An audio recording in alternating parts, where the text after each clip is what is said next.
ब्रह्मचर्य, इसमें महत्व बुद्धि रखने से रहा जा सकता है। ब्रह्मचर्य का महत्व, वीर शक्ति का महत्व जिसके हृदय में जागृत हो गया, चाहे स्त्री शरीर हो चाहे पुरुष शरीर हो, भगवत प्राप्ति के महत्व का प्रकाश इसी ब्रह्मचर्य से होता है।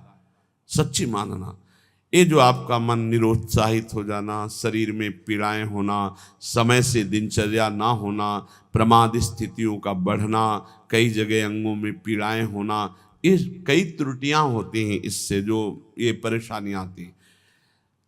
अगर ब्रह्मचर्य है तो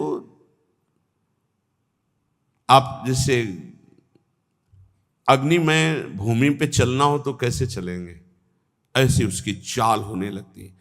इतनी तीव्रता, इतनी उज्ज्वलता, इतनी उसमें चेतना शक्ति जागृत होती है कि हर काम में उत्साह, रात दिन मेहनत करने पर भी कभी थकान नहीं, नींद न लेने पर भी प्रमाद आलस्य नहीं। बहुत से महान सद्गुण ब्रह्मचर्य में छुए। आज के डॉक्टर जन जो शास्त्र को नहीं जानते हैं, वो कहते हैं ब्रह्मचर्य छीण करो नरक मिलेगा जैसी शिक्षा दोगे। ये प्रश्न उत्तर देने वाला अगर चूक कर जाए तो नरक मिलता है, ध्यान रखना। ऐसा नहीं कि एकांतिक में प्रश्न जो करे उत्तर मनमानी दे दो तो उत्तर देने वाले को नरक मिलेगा, क्योंकि तुमने जो बोला है वो स्वीकार किया जा रहा है समाज में। तो तुमको अगर ज्ञान नहीं तो उत्तर दे दिया तो नरक मिलेगा। ये बिना शास्त्र सम्मत उत्तर देने वाले, इनकी नारकी गतियां होती हैं। अब आपने शारीरिक संविधान का ज्ञान प्राप्त किया है तो आप भागवतिक संविधान को मानने की चेष्टा करें। आप भागवतिक संविधान का खंडन न करें। आप केवल शरीर के अंगों का ज्ञान प्राप्त किया है कि कौन सा अंग कैसे क्या चलता है, लेकिन ब्रह्मचर्य पर बोलने की सामर्थ्य तुम्हारी नहीं। तुम ब्रह्म के ज्ञाता नहीं हो, तुम शास्त्र के ज्ञाता नहीं हो, तुम डॉक्टर हो केवल अंगों के, शरीर के, बाह्य एक ढांचे के, वो भी सूक्ष्म शरीर के नहीं, केवल स्थूल ढांचे के हो। तो स्थूल ढांचे की आपको सुधार वाली बात बतानी है, कैसे रोग निवृत्ति होती है। ब्रह्मचर्य नाश करना, ये तुम कौन से सिद्धांत से बोलते हो, किस सिद्धांत से? छोटे छोटे नवीन अवस्था के बच्चे तुम्हारी बात मान करके और नष्ट होते चले जा रहे हैं।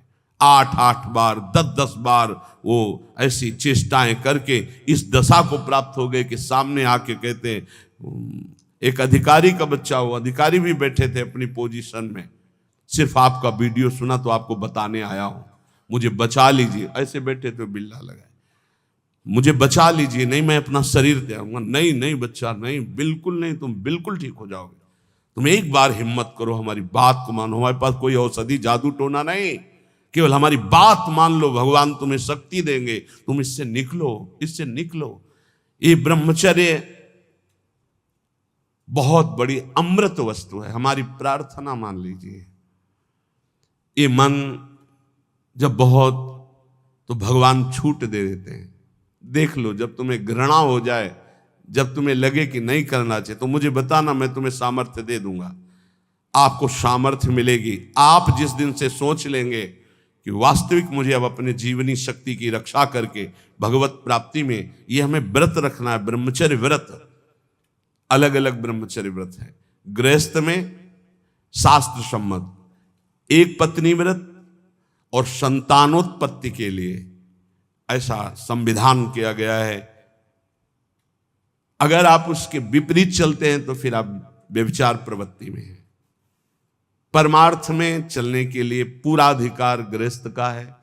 ऐसा ना सोचे कि गृहस्थी में होने के कारण मेरा मोक्ष नहीं हो सकता, या भगवत प्राप्ति नहीं हो सकती, या मैं ब्रह्मचारी नहीं कहा जा सकता। कहा जा सकता है। जिसने पाणिक ग्रहण संस्कार नहीं किया तब तक ब्रह्मचर्य रहा, फिर पाणिक ग्रहण किया तो एक पत्नी व्रत, और वो केवल संतानोत्पत्ति के लिए, और जब संतानें हो गई तो ब्रह्मचर्य, वो पूरा जीवन ब्रह्मचारी माना जाएगा। शास्त्र सम्मत बात कह रहा हूं। और वैरागी तो ब्रह्मचारी होता ही है जो भगवत प्राप्ति करना चाहता है, नैष्ठिक ब्रह्मचर्य। गृहस्थ में उतना ही अपना अधिकार माने। बोले यावत् ध्रियते जठरम तावत् स्वस्त्वम ही देहिनाम अधिकम यो भी मन्येत सस्तेनो दंडमर्हति। जो गृहस्थ में होकर ये अभिमान करता है कि मेरी इतनी संपत्ति, मेरा इतना बैंक बैलेंस, मेरा मेरा मेरा इतना, वो दुर्गति को प्राप्त होता है। सब कुछ प्रभु का दिया हुआ है, बिल्कुल सरल भाव से समझ लो। नाथ सकल संपदा तुम्हारी, मैं सेवक समेत सुत नारी। और जितना प्रसाद उदर में गया और जितने में शयन किया उतना ही, ये सब प्रभु की वस्तु है। जब जहां जैसे प्रभु चाहे वैसा प्रयोग करे। मैं तो सेवक हूं। यदि ऐसा नहीं मानता और अपने को मालिक समझता है तो बोले वो दंड का अधिकारी हो जाएगा, माया फंसाकर उसकी दुर्गति कर देगी। क्रमिविद भस्म निष्ठांतम क्वेदम तुच्छम कलेवरम, क्वा तदीरतिर्भार्याम क्वायमात्मा नभश्छदिहि, सिद्धैर्यज्ञावशिष्टार्यै कल्पयेद् वृत्तिमात्मनः, शेषेस्त्वं त्यजन प्राज्ञः पदवीं महताम्यात्। जो ये समझता है कि शरीर अंत में इसकी तीन ही गति होती है, या जला दिया गया तो राख बन गया, गाड़ दिया गया तो कीड़ा दिखा करके, और अगर जल में फेंक दिया गया तो जल जंतु खाकर, इसकी यही गति होती है। या जमीन में दबा दिया गया, आग में जला दिया गया, बाहर फेंक दिया गया। इस शरीर को तुच्छ समझे। क्रमि विड भस्म निष्ठांतम क्वेदम तुच्छ कलेवर, ये बहुत तुच्छ कलेवर है। इस शरीर में आसक्ति करके चाहे गृहस्थ हो चाहे विरक्त, दुर्गति को ही प्राप्त होता है।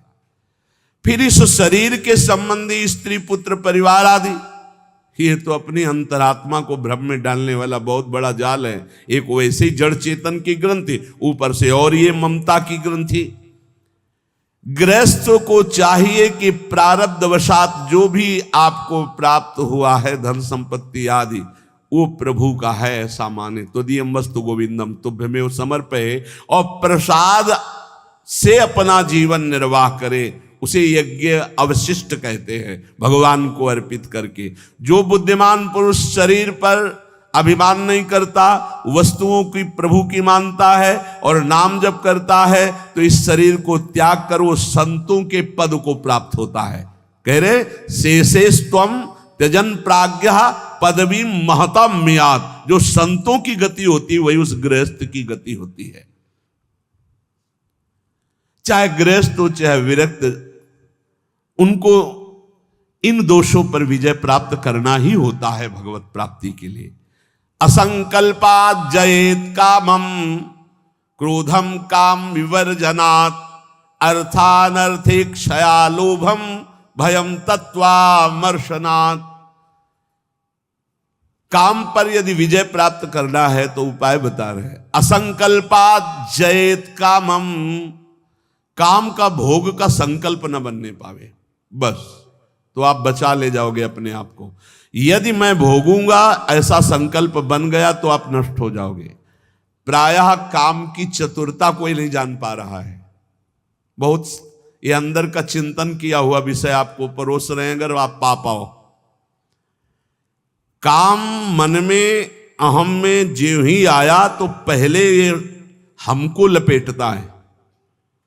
हम समझते हैं मुझे देखना है, मुझे छूना है, मुझे भोगना है। जहां ये आया बस आपका काम खत्म, अब वो अपना काम करवा लेगा। अगर आप दृष्टा बने रहे, इसके लपेट में ना आए, तो आप जीत जाएंगे इसे। कि दृष्टा, एक काम आ गया मन में, एक काम अहंकार में आ गया, अहम में, नहीं नहीं मुझे नहीं भोगना। ए काम, तू वहां है, मेरे पे नहीं है। मैं तुझे देख रहा हूं, तू मेरे को नहीं देख सकता, मेरे को स्पर्श नहीं। हम भूल करके उसके लपेट में आ जाते हैं, तभी हम कामी कहलाए, तभी हम परास्त हो जाते हैं। असंकल्पात् जयेत् कामम, संकल्प ही मत बनने दीजिए। कब संकल्प बनता है? ध्यायतो विषयान पुंसा संगास्तेषु उपजायते।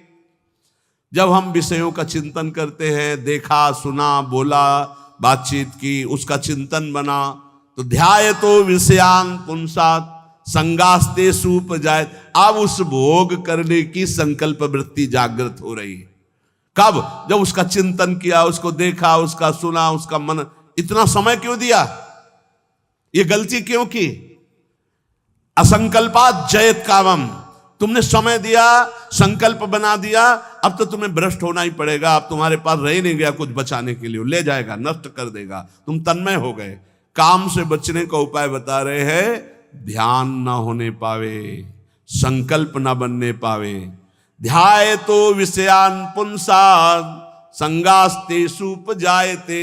संगात संजायते कामा, कामात क्रोधो भी जायते।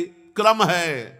क्रोधात् भवति सम्मोहा, सम्मोहा स्मृति विभ्रमः, स्मृति भ्रंशात् बुद्धिनाशो। बुद्धि, ये श्लोक पढ़ने में देर लगा है, उसको ये सब करने में देर नहीं लगती। असंकल्प के द्वारा, मतलब संकल्प त्याग के द्वारा, भोग का संकल्प ही ना होने पावे तो आप काम विजयी हो सकते हैं। इसीलिए कहते हैं राधा राधा राधा राधा। जब आपके अंदर वो चक्रव्यूह रचना रच रहा हो काम के चिंतन की, उसी समय तोड़ो राधा राधा राधा राधा। वो कहेगा चुप रहो, नाम मत जप करो, मेरी बात सुनो। आप सुनना नहीं। मैं देख रहा हूं कि तू काम है, मेरे में नहीं है, तू मन में है, अंतःकरण पे है। अब मैं तेरे को देख लूंगा, खत्म हो जाएगा। बहुत डरपोक है सब। यदि नाम चल रहा है और आप अपने को दृष्टा माने, आप में कभी काम था ही नहीं, आप में कभी काम है ही नहीं, आपको कभी काम परास्त नहीं कर सकता, क्योंकि आप भगवान के अंश हैं। ये मायावी आप पर प्रहार नहीं। आप अपने स्थान से चूक गए और आपने जे ही ये स्वीकार किया शरीर भाव से कि मैं पुरुष, मैं भोक्ता, अब मारेंगे आपको। यही गलती हमें फंसा रही है। क्रोधो काम विवर्जनात्। क्रोध कब आता है? जब हमारी इच्छा के विरुद्ध कोई कार्य करता है, तब क्रोध आता है। हम चाहते हैं कि आप शांत बैठिए, आप अशांत होकर के बोलने लगेंगे, हमें गुस्सा आ जाएगा। हम चाहते हैं धर्म से चलिए, आप अधर्म से चलेंगे, क्रोध आ जाएगा। हम जो चाहते हैं उसके विपरीत जब होता है तब क्रोध होता है। तो ये जो हम चाहते हैं, भले हम धर्म चाहते हैं, शांति चाहते हैं, मंगल चाहते हैं, तो ऐसी चाहत संभाल के कि बाहर अशांति, अंदर अशांति प्रवेश न कर पावे। अगर बाहर कोई अशांत हो रहा है तो जोई जोई प्यारो करे, सोई मोई भावे। शांत, आप तो शांत रहिए, अशांति आपके अंदर न जाने पाए, क्योंकि आप शांति प्रिय हैं। हम क्या करते हैं? बाहर शांति स्थापन के लिए अंदर शांति खो देते हैं। बाहर हमारी इच्छा के विपरीत हुआ कि अंदर हम अशांत हो जाते, गड़बड़ी। बाहर अशांति होने दो, अंदर शांति बनी रहनी चाहिए। हमारे इच्छा के विरुद्ध जब कोई कार्य करता है तो क्रोध आता है। कामना के विरुद्ध जब कोई कार्य होता है तब क्रोध आता है। क्रोध सबसे पहला काम करता है, वो मूढ़ता पैदा कर देता है। क्या कहना चाहिए, क्या करना चाहिए, सब खत्म हो जाता है। और मूढ़ता काम करती स्मृति का नाश करने का। मूढ़ता ही फौरन स्मृति का नाश किया। आप कौन है, आपका क्या कर्तव्य, आप क्या कर रहे हैं, भूल गए। और स्मृति नष्ट होते ही बुद्धि भ्रष्ट हो जाती है। और ये सब कहने में देर लगा या सेकंड में हो जाता है। इसीलिए क्रोध को जीतने के लिए इच्छा का त्याग करो। संतुष्टायन के नोवा, कैसी भी परिस्थिति हो क्रोध नहीं आना चाहिए। फिर कह रहे हैं लोभम अर्थानर्थिक क्षया। ये रुपया ये अनर्थ ही करता है, अनर्थ ही करता है। यदि भगवान का भजन नहीं हो रहा तो ये रुपया अनर्थ पैदा कर देता है। यदि शब्द इसलिए लगाया कि अगर भगवान का भजन हो रहा है तो सुधन धन्य कहा गया प्रथम गति जात की। संत सेवा में, भगवत आराधना में, प्रभु के उत्सवों में, हाँ अन्य जीवों की सेवा में वो धन जाता है। बोले अब देखो ये सत्संग बना हुआ है, सत्संग हॉल, कितने लोग सुखपूर्वक भगवत चर्चा, अब इसमें किसी न किसी का तो अर्थ लगा है, तो धन्य है। जब तक सत्संग होता रहेगा, नाम कीर्तन होता रहेगा, ये बना है, उसका सुकृत हो रहा है। देने वाला तो गया, लेकिन उसका अर्थ और उसका ब्याज और उसकी महिमा उसको परम सुख प्रदान करती रहेगी, क्योंकि ये भी धन है। और भी जगह ऐसे लगे हुए हैं। बोले ये धन अगर भगवत चिंतन नहीं, भगवत आश्रय नहीं, तो अनर्था, ये अनर्थ पैदा कर देता है। एक मार्ग में जा रहे थे तो स्वर्ण और जवाहरात आदि की असरफियों से भरी हुई एक थैली पड़ी थी, किसी की गिर गई होगी। तो संत जा रहे थे, उनके शिष्य उठाने, बोले चुप, छूना मत, मृत्यु है, मार देगी, डाइन है, खा जाएगी ये संपत्ति। गुरु जी आप उल्टा सीधा बोलने लगते हो, कितनी बढ़िया ये रतन जवाहरात हीरा की थैली, आप कह रहे हो डाइन खा जाएगी, छूना मत, मार देगी। अरे बड़े मजे हो जाएंगे, खूब साधु सेवा करेंगे, कीर्तन करेंगे, भंडारा, तुम्हें विश्वास नहीं हो रहा ये खा जाती है। अच्छा रुको, चलो वहां झुरमुट में बैठते हैं और देखो ये डाइन कैसे खाती, किस किस को खाती।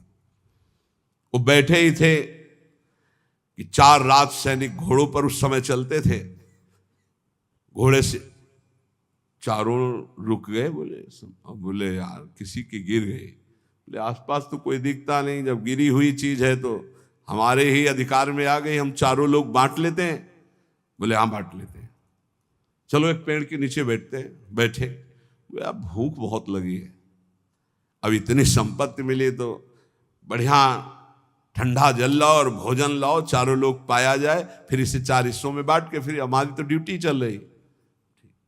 2 गए लेने बाजार से भोजन सामग्री, उसी अर्थ से।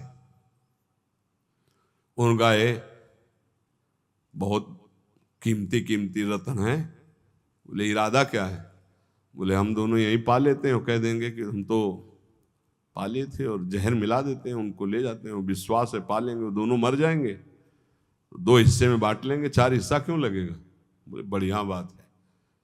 दोनों ने पाया, उनके वाले में अलग से जहर मिलाकर उनको, और इधर इन दोनों ने आए, वो 2 गए हैं, लौट के आए, धीरे से सीधे यहीं शूट कर देते हैं।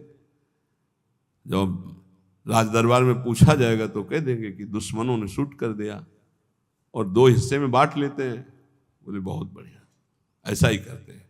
बोले देखते ही दूर से ही गोली मार देना, नजदीक ना आने पावे, क्योंकि जब ये साबित करना है कि दुश्मनों ने मारा है तो दूर से ही मार देना। ठीक, इधर दोनों ने प्लान बनाया उनको गोली से शूट करने का, उधर प्लान बनाया उनको जहर से मारने का।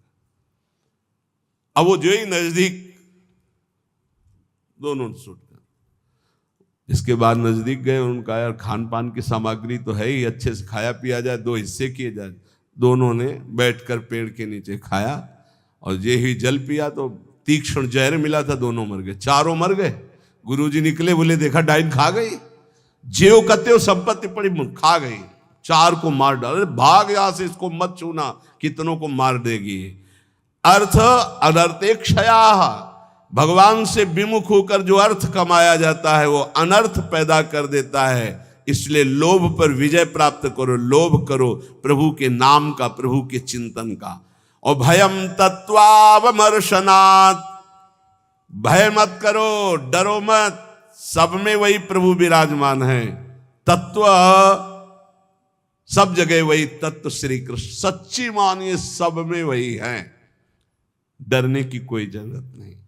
शरीर एक बार छूटेगा, इसका नाम मृत्यु लोक है, सबको मरना पड़ेगा एक बार, तैयारी कर लो मरने की। मरना शब्द बहुत ही कड़वा लगता है, नहीं?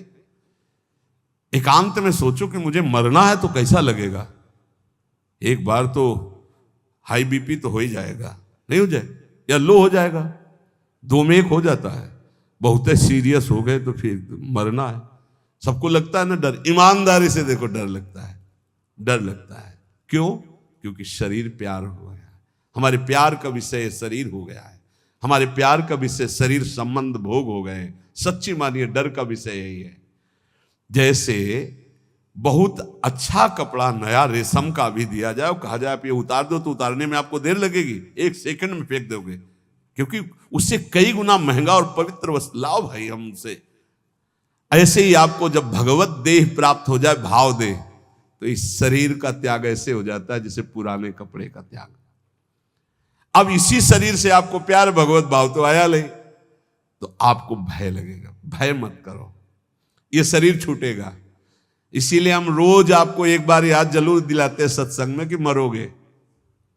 यहां के सत्संग का एक बार संजीवनी बूटी ये चम्मच में जैसे पवाई जाती ना, तो हम तुम्हें वचन से श्रवणेंद्रिय में डालते, मरोगे, सब मरोगे, एक दिन मरोगे। बोले सुबह सुबह रोज मरने की बात है बाबा जी कहता है। जानते हो क्यों करते हैं? क्योंकि तुम्हें कभी नहीं मरना है। राम मरे तो मैं मरूं, नहीं तुम मरे मेरी बलाए, और अविनाशी का बालका मरे न मारा जाए। बात समझ रहे हो? तुम कभी नहीं मरोगे, तुम अविनाशी हो, लेकिन तुम शीशा में नहीं देख पाओगे अपने आप को। शीशा वाला जो है देखने में आता है वो मरेगा। समझ पा रहे हो?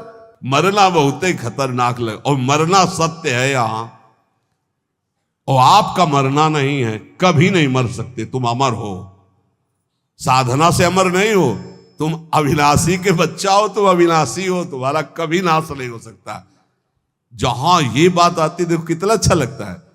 नहीं, ये बहुत बढ़िया है कि एक लिमिट समय दिया है, 60 वर्ष, 70 वर्ष, 80 वर्ष, 100 वर्ष, इसके बाद आपका पुराना शरीर हटेगा, नया शरीर प्राप्त होगा। और अगर बीच में सौदा पक्का कर लो, माल इकट्ठा कर लो, तो भाव देह की प्राप्ति हो जाएगी, भगवत देह की प्राप्ति हो जाएगी, जहां कभी न बुढ़ापा है, न रोग है, न मृत्यु है, न शोक है। खूब नाम रूपी धन कमा करके श्री जी के सहचरी भाव या ये जो जितने भगवत भाव, कोई एक भाव का देह प्राप्त कर लो, झंझट खत्म हो जाए मरने जीने से। देखो जैसे इस संसार में 4 लोगों से मित्रता करके और सब आनंद में जीवन व्यतीत करते हो, कैसा लगता है? ऐसा लगता है यहीं से जाना ना पड़े। देखो बाबा जी भी बन गए तो ऐसा कभी किसी को नहीं जानते थे, अब ऐसा लगता है जिनको हम जान गए यही सब बने रहे, इनके बीच में हम रहे, और ऐसे भोग लगता रहे, वैसे आरती होती रहे, और ऐसे नाच गाना गाते रहे, वैसे गाते रहे, नाचो रहे। मरने वाला चक्कर नहीं होना चाहिए, ऐसा लगता है ना। और अगर यही हम प्रगट में श्री जी के समीप हमारे प्रिया प्रीतम विराजमान है, और हम भाव देह में हैं, और वहाँ मरना नहीं है, वहाँ 56 भोग लगना है लेकिन शुगर नहीं होना है, खूब पकवान पाना है लेकिन लीवर नहीं खराब होना है, खूब अच्छे अच्छे पदार्थ पाने हैं लेकिन ब्लड प्रेशर हाई लो नहीं होना है। कल एक भक्त बड़े भोले थे, उन्होंने कहा पकवान का भोग तो हम इसलिए श्री जी के नहीं लगाते कि मुहासे हो जाएंगे श्री जी के, और लालजू को फिर अच्छा नहीं लगेगा, इसलिए हम आंवला जरूर भोग लगाते श्री, हमें अच्छा लगा। चलो उनको मालूम नहीं है पर भाव तो अच्छा है ना। सच्चिदानंद विग्रहाय सांद्रानंद प्रेम मूर्ति के पर बहुत अच्छा लगा उसका भाव, कि वो अपने भाव में तो डूब रहे हैं कि श्री जी को अगर मुहासे हो गए तो लाल जी को पसंद नहीं आएगा, ऐसा